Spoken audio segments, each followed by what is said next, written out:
जी अस्सलाम वालेकुम। तो आज हम आपको बताएंगे कि हमारा मिस्टर पीओएस सॉफ्टवेयर किस तरीके से आपके बिज़नेस को, आपके रेस्टोरेंट को मैनेज कर पाएगा और आपकी ज़रूरियात को मुकम्मल तौर पर हैंडल कर पाएगा। तो चलिए चलते हैं सॉफ्टवेयर की तरफ। अभी हम इसको लॉगिन कर रहे हैं। लॉगिन करने पे हम इसके मेन होम पेज के ऊपर जो है वो लैंड कर जाते हैं। ये इसका होम पेज है। इसके ऊपर 6 से ये 7 चीज़ें हैं, 7 पॉइंट्स हैं जो किसी भी एक बिज़नेस ओनर के लिए जानना बहुत ज़रूरी हैं कि उसका बिज़नेस जो है वो क्या ख़रीद रहा है, क्या बेच रहा है। ठीक है, जो ख़रीद रहा है उसका उधार कितना है, जो बेच रहा है उसका उधार कितना है और एक्सपेंसेस कितने हैं। ठीक है, उधार वो जो चीज़ें उधार दी गई हैं या फिर सेल की गई हैं वो वापस आ रही हैं तो वो कितनी है, या जो चीज़ें ख़ुद हमने परचेज़ की हैं वो परचेजिंग की जो वापसी है वो कितनी है। और उसके साथ जो है ये डे बाय डे के एतबार से इसका ग्राफ जो है वो आपको बताता है कि किस दिन कितनी सेल हुई, और उसके बाद आपको पूरे साल का भी बताता है कि किस महीने आपकी कितनी सेल रही। ठीक है, और उसके बाद आपको प्रोडक्ट अलर्ट के बारे में भी हमारा सॉफ्टवेयर बताता है कि कौन सी प्रोडक्ट, कौन सी आइटम, कौन सी ऐसी चीज़ है जो आपके स्टॉक में कम हो गई है और आप उसको मज़ीद बाय करेंगे। उसकी रिपोर्ट भी आपको वो प्रॉपर देता है, और उसकी रिपोर्ट को आप प्रॉपर तरीके से प्रिंट कर सकते हैं, एक्सेल की शीट में निकाल सकते हैं ताकि आसानी आप बाज़ार से जाके वो चीज़ों को ख़रीद के ला सकें। तो चलिए हम इसको नए टैब के अंदर इसका ये पीओएस स्क्रीन जिसके ऊपर हम सेलिंग करते हैं उसको ओपन कर लेते हैं और देखते हैं कि उसका इंटरफेस किस तरह का है। तो जी ये है हमारी पीओएस स्क्रीन की सेलिंग स्क्रीन। इसके ऊपर हम चीज़ों को सेल करते हैं। ये हम कोई भी कैटेगरीज़ जो बनाते हैं वो कैटेगरीज़ हमें यहाँ पे शो होती हैं कि किस किस कैटेगरी की चीज़ें जो हैं वो हम सेल करेंगे। जैसे बर्गर्स हैं, डील्स हैं, कुछ चीज़ों को आपस में मिला के जो है वो डील्स बनती हैं नॉर्मली रेस्टोरेंट्स के ऊपर। उसके अलावा उनके पास ड्रिंक्स होती हैं। ठीक है, पिज़्ज़ा होता है, सैंडविच होता है। ठीक है, और पिज़्ज़ा वगैरह जो है वो आप अपनी मर्ज़ी से जितने चाहें पिज़्ज़े ऐड कर सकते हैं प्रॉपरली। ठीक है, और सबसे मेन चीज़ जैसा कि पिछली वीडियो में आपको मैंने बताया था कि इंग्रेडिएंट्स को या फिर जो रेसिपीज़ होती हैं उनको कैसे मैनेज किया जाता है, तो हम इंग्रेडिएंट्स को एज अ प्रोडक्ट के तौर पे अपने सॉफ्टवेयर में अपलोड करते हैं और बताते हैं कि कौन सी चीज़ें मिल के एक प्रोडक्ट बनाएंगी। जैसे कि अब ये देखें यहाँ पे बर्गर्स हैं। फ़र्ज़ करें कि ये अंडे वाला बर्गर है। ठीक है, तो अंडे वाला बर्गर जो है वो अगर हम इंग्रेडिएंट्स में देखें तो उसके लिए बर्गर बन जो है वो इस्तेमाल होता है, साथ में अंडा इस्तेमाल होता है, साथ में केचप है, मायोनीज़ है। मतलब ये 2-3 चीज़ें मिलके जो है वो एक बर्गर बना देती हैं। ठीक है, तो इस तरीके से हम 2-3 चीज़ों को मिला के आपस में तो एक बर्गर की प्रोडक्ट जो है वो ऐड कर लेंगे और फिर हम उसको सेल करेंगे। और जब हम प्रोडक्ट को सेल करते हैं तो सॉफ्टवेयर ये भी बताता है कि क्या बर्गर के ऊपर कस्टमर ने कोई एक्स्ट्रा चीज़ डालने के लिए बोला है या नहीं। मिसाल के तौर पे अगर कोई कस्टमर कहता है कि मुझे मायोनीज़ एक्स्ट्रा चाहिए, थोड़ी ज़्यादा डाल दीजिएगा, या सलाद ज़्यादा डाल दीजिएगा, या केचप ज़्यादा डाल दीजिएगा, तो वो बर्गर टॉपिंग्स हो गई, पिज़्ज़ा टॉपिंग्स हो गई, तो वो इस एतबार से जो है ना हम ऐड कर लेते हैं। ऑलरेडी पहले से जो है ना इसको हम बता देते हैं सॉफ्टवेयर को ये टॉपिंग्स के अंदर चीज़ें मौजूद होंगी, तो उनको हम सेलेक्ट कर लेते हैं। जैसे अभी मैं यहाँ पे मैंने अंडे वाला बर्गर सेलेक्ट किया, तो मैं यहाँ पे टॉपिंग्स के अंदर रख देता हूँ कि एक्स्ट्रा केचप जो है वो कस्टमर को पसंद है और उसने ऐड करवाई है, तो वो मैं ऐड कर देता हूँ। तो जैसे ही मैं एक्स्ट्रा केचप ऐड करूँगा तो एक्स्ट्रा केचप के 20 रुपीज़ जो हैं वो ऐड हो गए हैं साथ में, और एक्स्ट्रा केचप जो है वो ऐड होगी। तो पहले इसकी प्राइस जो थी वो 150 रुपीज़ इसकी प्राइस है बर्गर की, और 20 रुपीज़ जो हैं वो इसके एक्स्ट्रा केचप के हैं।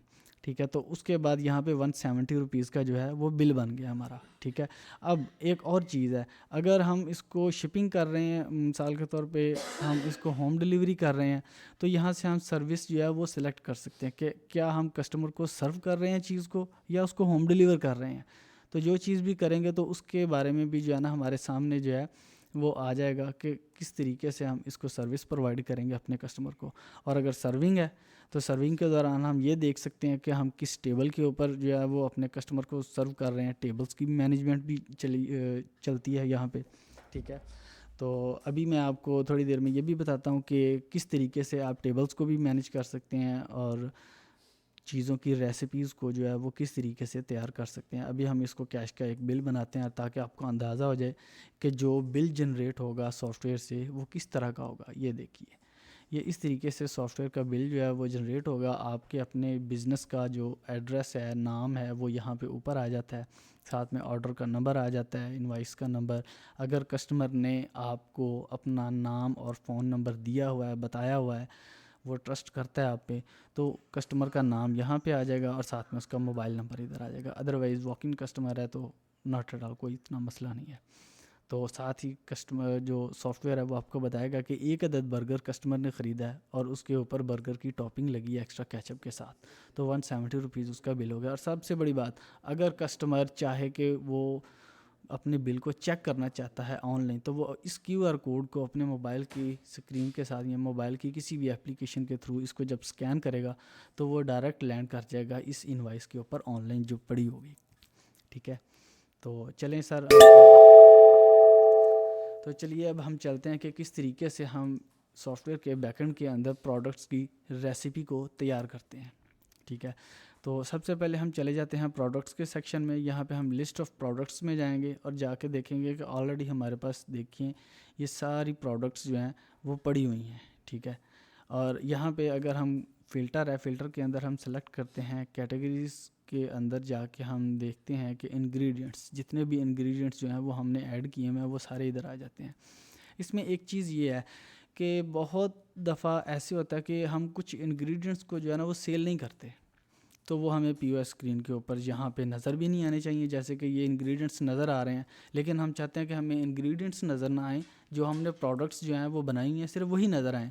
तो ऐसा भी इसके अंदर मुमकिन है कि अगर आप अपनी किसी प्रोडक्ट को नॉट फॉर सेल कर देते हैं तो ये वाली प्रोडक्ट जो है वो आपको पीओएस स्क्रीन के ऊपर नज़र नहीं आएगी। जैसा कि अभी आप देख रहे हैं ये कुकिंग ऑयल है, इसके ऊपर नॉट फॉर सेलिंग का टैग लगा हुआ है। ठीक है, तो अभी आप ये देखें, इंग्रेडिएंट्स के अंदर हम जाते हैं तो यहाँ पे हमें कुकिंग ऑयल नज़र नहीं आ रहा कहीं पे भी। ठीक है, लेकिन अगर वो किसी रेसिपी के अंदर यूज़ होता है तो उसकी क्वांटिटी लाजमी कम होगी। ठीक है, इसी तरीके से ये बर्गर है, ये शिमला है, ये चेडर चीज़ है, ये मुख्तलिफ़ चीज़ें जो है मैंने ऐड की हुई हैं। ठीक है, तो अब मैं इसके साथ आपको बताता हूँ कि किस तरीके के साथ हमने इन चीज़ों को मैनेज करना है। अभी मैं चलता हूँ बर्गर्स की प्रोडक्ट्स के ऊपर और यहाँ पे जाके एक अंडे वाला बर्गर जो है वो उसको उठाता हूँ और उसको देखता हूँ कि इसके अंदर क्या चीज़ को हम एडिट करते हैं। एडिट करके बेसिकली ऐड करने का तरीक़ाकार जो है वो मैं आपको बता देता हूँ। एडिट करने से मे बी आपको इस चीज़ का ज़्यादा तफसीली अंदाज़ा ना हो, तो सिंपल हम यहाँ पे हमारे पास ये एक बटन दिया हुआ है ऐड का, तो ऐड के बटन के ऊपर हम क्लिक करते हैं और एक न्यू प्रोडक्ट ऐड करते हैं। आपको अंदाज़ा हो जाएगा कि सॉफ्टवेयर के अंदर प्रोडक्ट किस तरीके से ऐड करते हैं। तो अभी मैं एक बर्गर ऐड कर रहा हूँ इसके अंदर। इस बर्गर का नाम हम रख लेते हैं शामी बर्गर। ठीक है, शामी बर्गर मैंने इस अंडे का बर्गर का नाम रख दिया और इसकी क्वांटिटी पीसीज में ही सेल होगी और कैटेगरी किस में फ़ॉल करेगा, ये बर्गर की कैटेगरी में फ़ॉल करेगा। ठीक है, और उसके बाद ब्रांड, अगर हमारा जो रेस्टोरेंट का नाम होता है बेसिकली वही इसका ब्रांड होता है, तो वो हम ब्रांड अपने को इसमें ऐड कर सकते हैं। ठीक है, तो उसके बाद हम चले जाते हैं, इसको मैनेज स्टॉक को जो है वो हम अनचेक कर देंगे और उसके बाद हम नीचे आ जाएंगे और यहाँ पर आके हम इसकी प्रोडक्ट टाइप की सिंगल को रेसिपी पे ले जाएंगे। ठीक है, बेसिकली यहाँ पे जो वेरिएबल चीज़ें आपको नज़र आ रही हैं ये मुख्तलिफ़ हालात के अंदर मुख्तलिफ़ तरीक़ों से इस्तेमाल होती हैं। सिंगल प्रोडक्ट अकेली होती है, वेरिएबल में उसकी मुख्तलिफ़ इकसाम होती हैं, जैसे कि कोल्ड ड्रिंक्स है, कोल्ड ड्रिंक के अंदर एक हाफ़ लीटर होती है, 1 लीटर होती है, 1 1.5 लीटर होती है, एक 2.25 लीटर की होती है, मुख्तलिफ़ बोतलें होती हैं। और उसके बाद कम्बो है, कम्बो के अंदर हम डील्स को जो है वो मैनेज कर सकते हैं कि 2 बर्गर और 1 पिज़्ज़ा और 1 बोतल मिलके एक कम्बो की डील बन जाती है।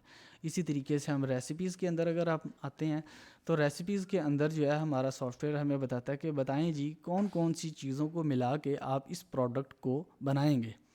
हमारा शामी वाला बर्गर है, तो अगर हमने इसकी इमेजेस ऐड करना है तो इमेजेस को हम यहाँ पे इस सेक्शन के अंदर ऐड कर सकते हैं।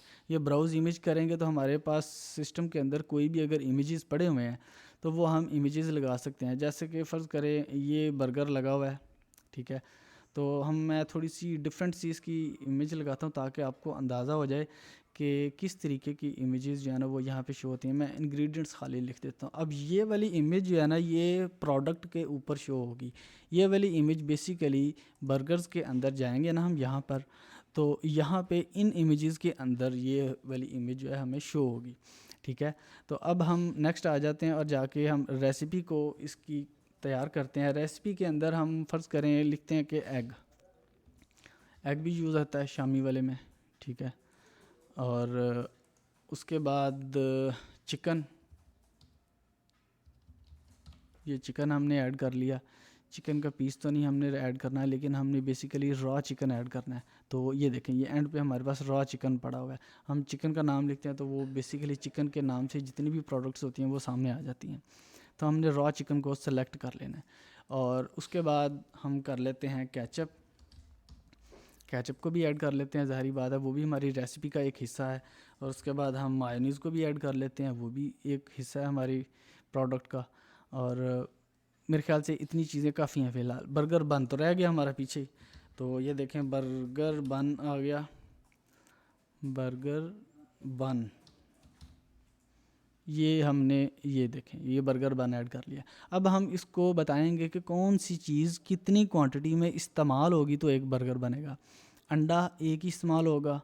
उसके बाद चिकन है, चिकन कितने ग्राम इस्तेमाल होगा। फ़र्ज़ करें हम 100 ग्राम चिकन कर लेते हैं कि 100 ग्राम चिकन जो है वो तैयार होगा। 1 ग्राम 2 रुपये का पड़ेगा, तो 100 ग्राम जो है वो 200 रुपये का पड़ जाएगा। ये रेट्स वो हैं जो हम ऑटोमेटिकली बेसिकली ख़ुद जब प्रोडक्ट को ऐड करते हैं तो हम एडजस्ट कर सकते हैं। इसके बारे में टेंशन लेने की बिल्कुल भी ज़रूरत नहीं है। ये सिर्फ आपको एक चीज़ का जो फंक्शन है वो बताने का तरीक़ाकार है कि किस तरीके से चीज़ें जो है वो मैनेज होंगी। केचप है, केचप अगर हम डाल देते हैं 10 ग्राम केचप डाल देते हैं। मायोनीज़ जो है वो 10 ग्राम डाल देते हैं। और बर्गर का बन जो है वो ज़ाहिर बात है एक ही लगेगा, एक बर्गर है तो बेसिकली इसकी जो नेट अमाउंट अब बन रही है वो बन रही है 265 रुपीज़, ठीक है। तो इसके अंदर सॉफ्टवेयर ने ऑटोमेटिकली 25% मार्जिन जो है प्रॉफिट मार्जिन ऐड करके तो 331 रुपीज़ का इसको कर दिया है। लेकिन हम चाहते हैं कि 265 का अगर हमें पड़ रहा है तो हम इसको 300 का सेल करना चाहते हैं, तो हम 300 कर देंगे। जैसे हम इसको 300 करेंगे तो इसका automatically profit margin software adjust कर देगा, ठीक है। अभी तो वैसे हमारा सॉफ्टवेयर बता रहा है कि हमें परचेज़ इसकी काफ़ी महंगी पड़ रही है, तो इसलिए हमने 300 का रख दिया है। वैसे हम इसकी कोई भी अमाउंट्स जो है ना वो रख सकते हैं सेल करने के लिए। अब हम इसको कर देते हैं यहाँ से सेव।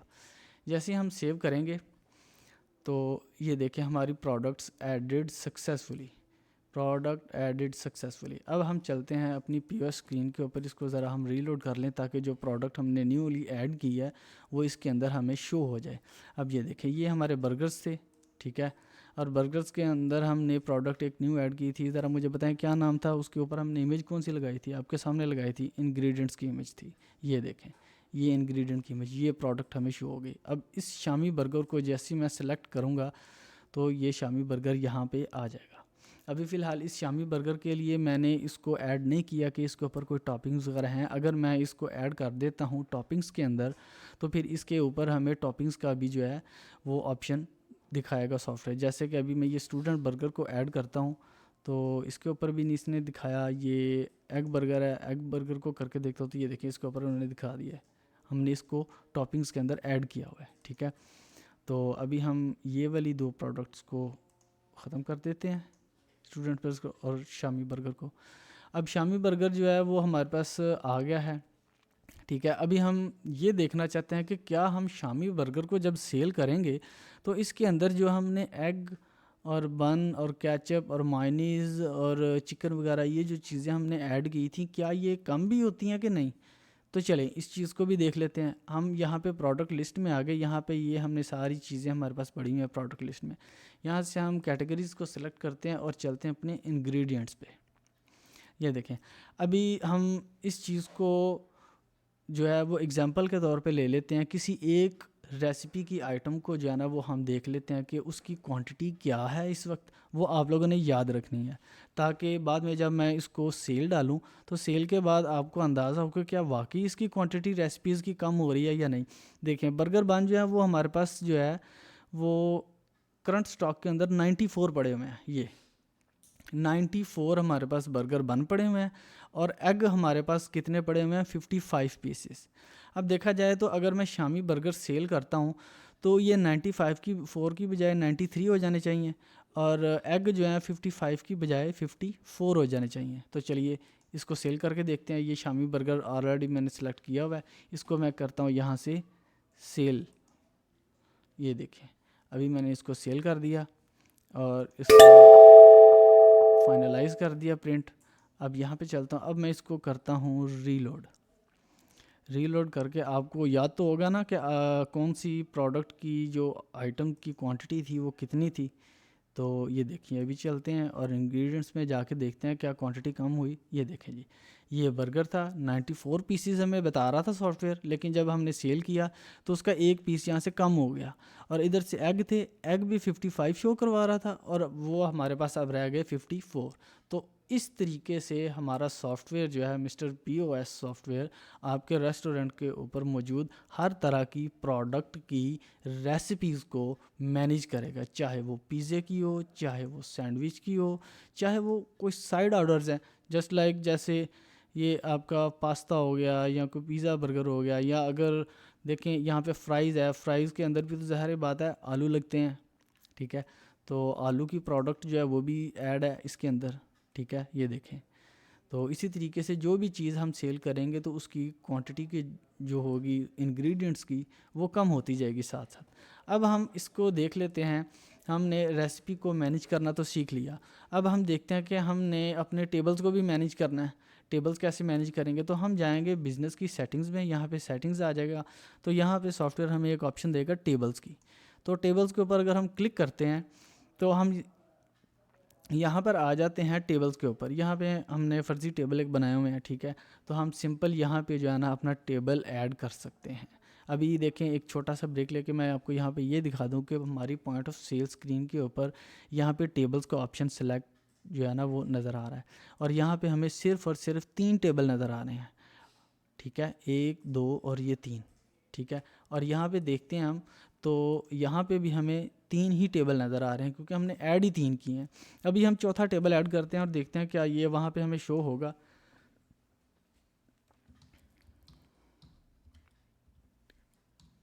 ये टेबल 4 मैंने लिख दिया इस पर, इसको मैंने कर दिया सिंपल सेव। जैसे मैंने सेव किया तो ये टेबल 4 यहाँ पे ऐड हो गया। अब यहाँ पे जाके इसको मैं एक दफ़ा रीलोड करता हूँ। तो रीलोड मुझे इसलिए बार बार करना पड़ रहा है कि मैंने दोनों चीज़ों को अलग अलग टैब में खोला हुआ है, ठीक है। तो इस वजह से रीलोड करना पड़ा। ये देखें जी हमने टेबल 4 सेलेक्ट किया है, ये टेबल 4 जो ऐड किया था वो हमें यहाँ पे शो हो गया, ठीक है। और इसी तरीके से हम आ जाते हैं टाइप्स ऑफ सर्विसेज के ऊपर। ये टाइप्स ऑफ सर्विसेज हैं हमारे पास। टेबल के नीचे मॉडिफायर है, मॉडिफायर के बाद टाइप्स ऑफ सर्विसेज है। मॉडिफायर के बारे में भी आपको मैं बताता हूँ। पहले ये टाइप्स ऑफ सर्विसेज के बारे में देख लें कि हम सर्विंग करेंगे तो सर्विंग के ऊपर हम डिस्क्रिप्शन लिख देते हैं कि all orders are served on tables, tables के ऊपर सर्व्ड होंगे। और उसके ऊपर अगर कोई लेबर चार्जेस आते हैं, सिंपल चार्जेस, सर्विस चार्जेस वगैरह आते हैं, या डाइनिंग के चार्जेस आते हैं, तो वो हम अपनी मर्ज़ी से ऐड कर सकते हैं। सेम इसी तरीके से जैसे हमने टेबल ऐड किया उसी तरीके से हम सर्विस को ऐड कर सकते हैं। सर्विस का नेम लिखेंगे, ठीक है। और उसके बाद हम इसको फ़िक्स प्राइस में करना है, हमने परसेंटेज में करना है, जैसे करना है वो हम करके यहाँ पे उसके चार्जेस इनेबल कर देते हैं। और इनेबल कस्टम फील्ड्स अगर करते हैं तो इसके अलावा अगर हम ज़्यादा चार्जेस इसके अंदर या एक से ज़्यादा चार्जेस ऐड करना चाहते हैं तो वो भी कर सकते हैं हम सिंपली, ठीक है। तो ये दो चीज़ें, दो सर्विसेज जो है ना वो हमने बना ली हैं, होम डिलीवरी की और सर्विंग की। उसके बाद हम आ जाते हैं मॉडिफायर्स पे। जैसे कि मैंने आपके साथ बात की थी कि हम अंडे वाला बर्गर अगर सिलेक्ट करते हैं तो हमारे सामने ये टॉपिंग्स आती हैं। तो ये टॉपिंग्स कैसे आ जाती हैं, ठीक है। तो इनको मैनेज करने का तरीका कार जो है वो यहाँ पे हमारे पास मॉडिफायर के अंदर मौजूद है। ये देखें यहाँ पे बर्गर की टॉपिंग बनी हुई है, अदर टॉपिंग्स बनी हुई हैं और पिज़्ज़ा टॉपिंग्स बनी हुई हैं, और इसके अंदर प्रोडक्ट्स ऐड हैं। जैसे कि हमने एक प्रोडक्ट जो है वो शामी वाला बर्गर ऐड किया था, तो वो शामी वाला बर्गर, ये देखें अगर आप इस वाली इन प्रोडक्ट्स को पढ़ें तो इनके अंदर वो शामी वाला बर्गर जो है वो ऐड ही नहीं है। जो जो आइटम्स इसके अंदर जो बर्गर ऐड हैं सिर्फ उन्हीं के ऊपर एक्स्ट्रा टॉपिंग्स जो हैं वो कस्टमर को अवेलेबल होंगी। अदरवाइज़ और कोई भी टॉपिंग जो है वो किसी भी प्रोडक्ट के ऊपर अवेलेबल नहीं होगी कस्टमर को, ठीक है। तो हम मॉडिफायर के तौर पे लिख सकते हैं। मॉडिफायर को अगर हम ऐड करते हैं तो ये देखें यहाँ पे हम मॉडिफायर का नाम लिखते हैं कि जस्ट मैं यहाँ पे फ़र्ज़ करें लिख देता हूँ fries, FRIES fries topping. Fries topping मैंने कर दिया इसको।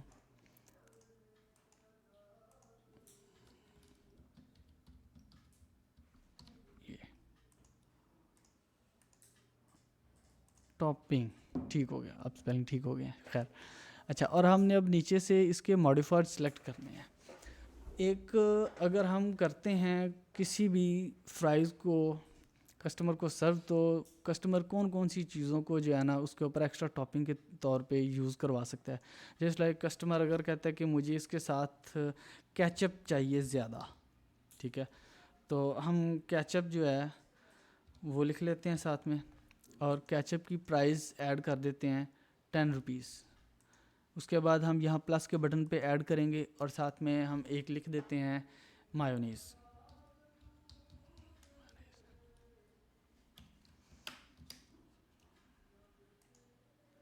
मायोनीज़, ये हमने मायोनीज़ लिख दिया, और मायोनीज़ की भी प्राइस हमने फ़र्ज़ करें 15 रुपीज़ ऐड कर देते हैं।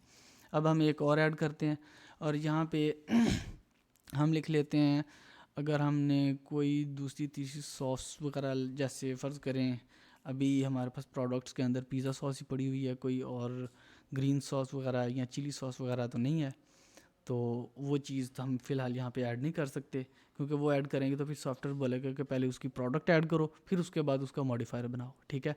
तो अभी हम यहाँ पे मैं फ़र्ज़ करें कर लेता हूँ पिज़्ज़ा सॉस,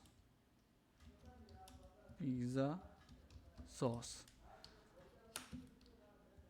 पिज़्ज़ा सॉस मैंने ऐड कर लिया, पिज़्ज़ा सॉस के मैंने 20 रुपीज़ लगा दिए। अब हम इसको कर देते हैं सेव। जैसे ही हमने इसको सेव किया तो ये देखें हमारे सामने फ्राइज़ की टॉपिंग, केचप, मायोनीज़ और पिज़्ज़ा सॉस, ये 3 चीज़ें टॉपिंग्स के तौर पे हमारे सामने आ गई। अब इसका ये वाला सेक्शन, प्रोडक्ट्स का सेक्शन जो है वो खाली है, ठीक है। अब हम क्या करेंगे, मैनेज प्रोडक्ट्स के ऊपर क्लिक करेंगे और फ्राइज़ के अंदर हम प्रोडक्ट्स को ऐड कर देंगे। यहाँ पे हम लिखते हैं फ्राइज़, फ्राइज़ ये आ गए फ्राइज़, ये देखें अब फ्राइज़ है, गार्लिक फ्राइज़ है, लोडेड फ्राइज़ है, मसाला फ्राइज़ है। हम इन सब को जो है वो ऐड कर देंगे बारी बारी। फ्राइज़, सिंपल वाली फ्राइज़ हो गई, गार्लिक फ्राइज़ हो गई, उसके बाद नेक्स्ट कौन सी वाली है, उसके बाद लोडेड फ्राइज़ हो गई, उसके बाद हम सबको ऐड कर देते हैं, ये मसाला फ्राइज़ हो गई। ये देखें हमने सबको ऐड कर दिया और हमने कर दिया सेव। अब नेक्स्ट टाइम क्या होगा, नेक्स्ट टाइम ये होगा कि जब भी हम किसी फ्राइज़ को सिलेक्ट करेंगे तो सॉफ्टवेयर हमसे पूछेगा कि हम कौन सी वाली टॉपिंग जो है वो इस फ्राइज़ के ऊपर ऐड कर सकते हैं, ठीक है। चलें हम देखते हैं, इसको जाके चेक करते हैं। ये देखिए अभी हम इसको यहाँ से आइटम को डिलीट करते हैं और यहाँ से हम इसको रीलोड करते हैं। रीलोड करने पे हमने टॉपिंग्स जो बनाई थी वो बनाई थी फ्राइज़ की, और फ्राइज़ की आइटम्स को ही हमने ऐड किया था। अब फ़र्ज़ करें मैं यहाँ से कोई भी एक फ़्राइज़ को जो है वो सिलेक्ट करता हूँ, तो साथ ही सॉफ्टवेयर जो है वो मुझे बता देगा हाँ जी इसके अंदर एक्स्ट्रा टॉपिंग के तौर पे केचप, मायोनीज़, पिज़्ज़ा सॉस कौन सी वाली करनी है। तो मैं कहता हूँ मुझे केचप और मायोनीज़ चाहिए, तो मैं ऐड कर देता हूँ। तो फ्राइज़ का आइटम जो है वो ऐड होगा 200 का, और साथ में केचप जो है वो ऐड होगा 10 रुपीज़ का, और माइनस 15 रुपीज़ का ऐड हो जाएगा। तो जैसे ही 15 रुपीज़ का ये ऐड होगा तो हमारे पास बिल बन जाएगा 225 रुपीज़, ठीक है। अगर हम इसको एडिट करना चाहें तो एडिट भी कर सकते हैं। दोबारा से इसको ख़त्म कर देते हैं, ये ख़त्म कर दिया, ये देखें ये ख़त्म कर दिया, तो हमारा 200 रुपीज़ बिल जो है वो बन गया। दोबारा से हम इसको यहाँ पे क्लिक करके तो केचप और मायोनीज़ ऐड कर लेते हैं, तो सिंपल हमारी टॉपिंग्स ऐड होगी 225 रुपये। अब फ़र्ज़ करें हमने टेबल नंबर 4 के ऊपर ये ऑर्डर पहुँचाना है, तो हम टेबल नंबर 4 सेलेक्ट कर लेंगे, और साथ में हम इसकी सर्विंग कर रहे हैं या होम डिलीवरी कर रहे हैं। ऑब्वियसली हमने अगर टेबल सेलेक्ट किया तो हम सर्विंग ही करेंगे, तो हम सर्विंग को सेलेक्ट कर लेते हैं। और अब सर्विंग के जो चार्जेस होते हैं, लेबर चार्जेस जो होते हैं, वो कितने हम जो है वो चार्ज करेंगे कस्टमर से, वो हम अपनी मर्ज़ी से कोई भी लिख सकते हैं। 10 रुपये, 20 रुपये, 50 रुपये या 100 रुपये, कुछ भी कैटरिंग के चार्जेस हम लिख सकते हैं। इसको ये चार्जेस लिख के हम यहाँ से इसको क्लोज़ कर देंगे, तो वो चार्जेस भी इसमें ऐड हो जाएंगे, ठीक है। इसके अलावा अगर हम ऑर्डर का जो टैक्स होता है वो टैक्स ऐड करना चाहते हैं तो टैक्स भी ऐड कर सकते हैं। जीएसटी टैक्स है, वैट है, कुछ भी इनमें से अगर हम ऐड करना चाहते हैं तो वो ऐड कर सकते हैं। अगर हम जीएसटी ऐड कर रहे हैं तो देखें जीएसटी जो है वो तकरीबन 22 रुपये 50 पैसे बन रहा है, तो वो भी इसके अंदर ऐड हो गया है। अब ₹347 इस कस्टमर का जो है वो बिल बन गया। अब कस्टमर को अगर हम कोई डिस्काउंट देना चाहते हैं तो मैनुअली हम डिस्काउंट भी दे सकते हैं।